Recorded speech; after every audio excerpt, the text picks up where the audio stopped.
aleshores doncs tenim aquí el jurament,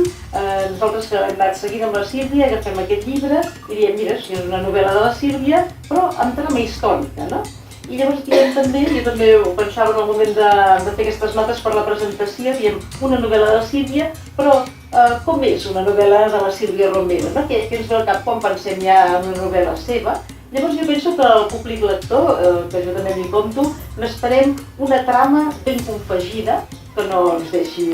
estar quiets, una trama que ens porti del principi al final, en el temps que tinguem per llegir-la, uns personatges realistes, sovint tensats al límit, que no solen tenir unes vides còmodes, sinó que més aviat sempre hi ha alguna cosa crucial. Després, un llenguatge eficaç, de pulcritud filològica, no s'escapa ni una paraula, i senzillesa minimalista, tampoc es recrea amb grans paràgrafs en general, sinó que busca la precisió.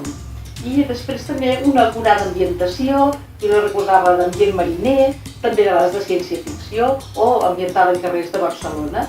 Tot això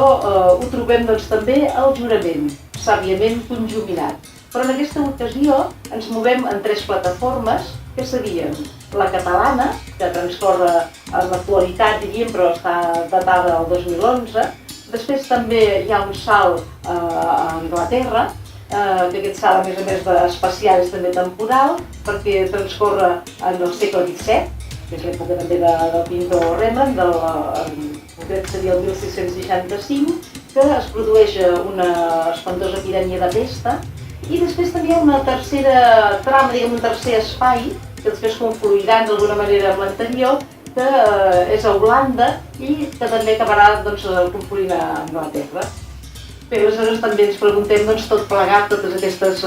3 trames, èpoques històriques, escenaris, com ho lligarà la Sílvia, i bé, doncs s'ha de dir que ho lligarà, ho uneix tot amb molta traça literària, això per descomptat, i també amb l'ajut d'un objecte artístic, un quadre que justament representa l'incendi de Londres, produït més o menys al voltant de l'època en què se situa, ens permet saltar d'època i d'escenari sense perdre'ns, i al mateix temps també tenim sempre la curiositat i la intriga sobre d'on prové aquest quadre anònim, l'incendi de Londres, i també la seva procedència. Aquestes preguntes que ens fem són les que també se'ns aniran responent durant la novel·la.